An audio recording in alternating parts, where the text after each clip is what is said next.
Hi, welcome to What Have I Done for my role-playing group. This video is part of the What Have I Done series. There are 5 videos in this series, and that's role-playing group, miniatures for role-playing, dioramas, replicas and stuff. The point of these videos is not to show off, but to, like they say, show and tell. And the idea is, the reason why I'm doing this is to, well, as always, to inspire you.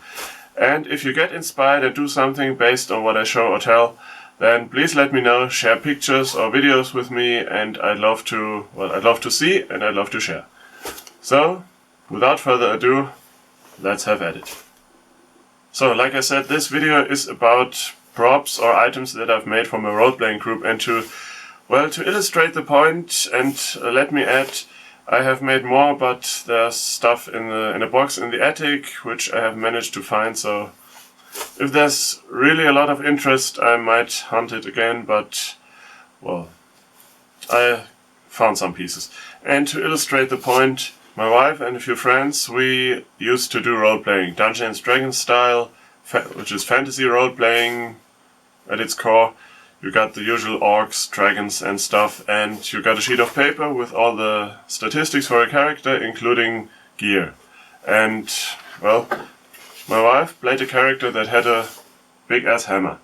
And so I made this one. I think there's actually a wooden core in the handle, wrapped, well, let's say slightly less expertly wrapped with leather. It's just a piece of leather glued around, and the rest is made from foam. The same foam you use to make LARP weapons, and it's coated and painted with latex. It's based on a design that I found on the internet with a claw here and this piece in front, and there's actually a story for these shapes doing this, but it's complicated. Anyway, that's probably the biggest piece that I made, and friends of me have been whacked with this over the head a couple of times. In our first campaign we faced a devil, which is a creature, a devil, there are countless ones, and we faced one. It quickly became personal. And one item that I made for them to find is this bowl. You can probably see the hands and the tail and claws and horns and such. And this was dubbed, very loosely translated, the bowl of Al my god. It doesn't translate well, but it was used during the campaign for a kind of a ritual which involved a tea light. It's basically made from plaster of Paris bandages. I don't know whether that's the actual term, but it's cloth coated with plaster of Paris. You wet it and then you'd usually wrap it around broken limbs to make a cast. I used that on a balloon. Then popped the balloon once it had hardened, cut out the bottom, which of course went this way, flipped it around and fastened it to the rest with a few more of these bandages, and then I just painted it. We didn't just do Dungeons & Dragons role-playing, we also did a little bit of Star Wars, and for that we had 2 characters. One of them was a Kamazi. Those are bird-like creatures, and of course as such they have a beak. So what is one to do? There we go. And quite frankly it's not fun to wear this because it pulls my glasses back against my eyes, but well, it's role-playing, it's not meant to be fun. Wait. Anyway, this one's made from the same foam that I can show you, from the same foam material that I made the hammer from, or like I said, LARP weapons. Oh, it doesn't work this way.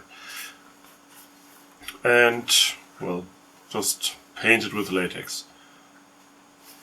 It did its job, and personally I think these little items, albeit just wearing a headband or a ring or whatever to get into character, really goes a long way to make role-playing more fun. Especially when it's a beak. If you've seen Star Wars, then you probably know what a Mon Calamari is. Akbar, the famous guy who in episode 6 said, "It's a trap!" Well, they have these eyes on the side of their head, and that's what my wife played, so I made this. And it's much more comfortable to wear than the beak. It's based on an old flimsy headphone, and these are, well, I think it's not even the LARP crate stuff, but just plain foam, just a little shaping and latex again. And you got these eyes. Well, I'm almost done. Last thing I can show you, well, two more things. So, like I said, we were in the aforementioned Dungeons and Dragons campaign. We were chasing a devil, a horned devil to be exact, who went by the name of Odnuri, and, well, he gave us a run for our money, or, well, actually I gave the other players a run for their money because I was game master, but it doesn't have anything to do with any kind of sadistic disposition, like they said, it's just rumors. Sorry, off topic here, but in the end I made this. That's his head, or might well be. It's based on a, well, if you do taxidermy, which I don't, you can buy these foam head bases for several different kinds of animals, and I think they work great for fantasy busts or trophies like this one. I think this was it a cougar or mountain lion or whatever the base was. I then I should have used air drying clay material to mold the eyes and this and stuff. I did instead use this kind of clay that you need to bake in the oven, and of course I didn't want to put this in the oven for fear of melting down the foam on the inside, so I had to use a hot air gun to get a hardened shell out of it, which was not really much fun. The eyes I made from the same baking clay, but I could actually bake them in the oven before I put them in, and they're actually supposed to light up when it's dark, but well. The teeth, the back teeth are modeled from the same clay, and these front teeth I think are jackal teeth, which I don't really remember where I got them. The ears are paper on a wireframe, and so are the horns to reduce weight.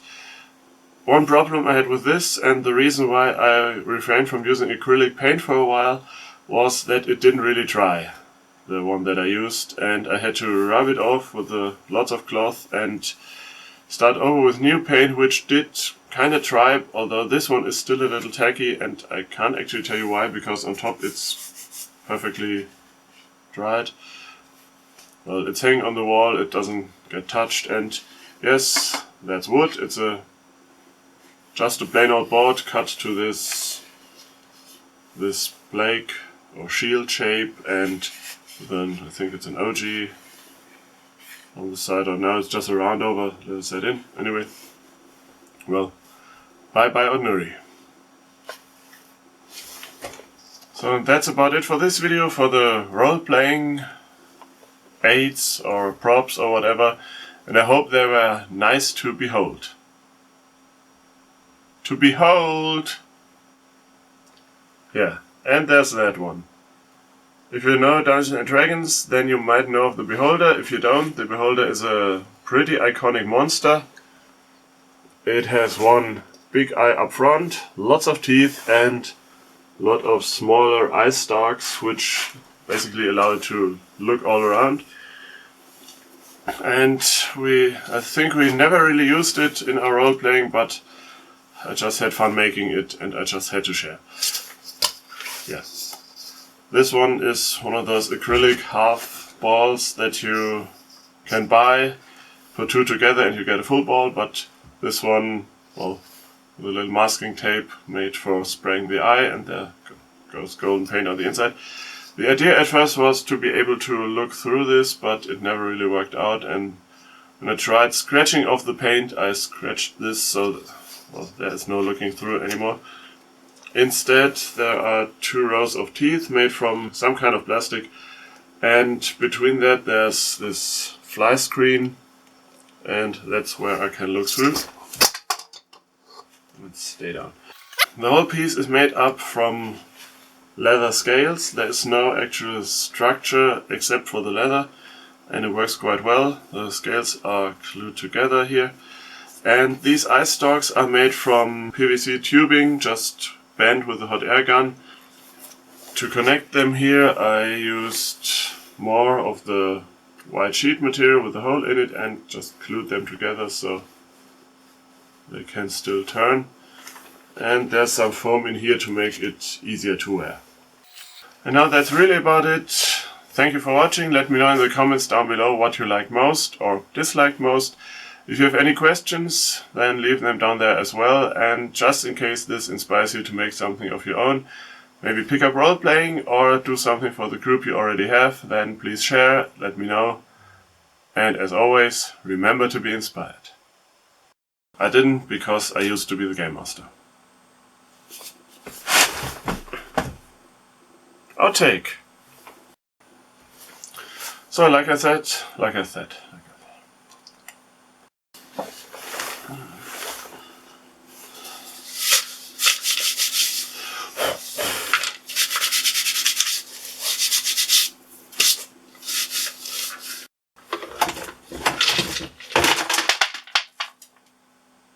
I shouldn't have done that.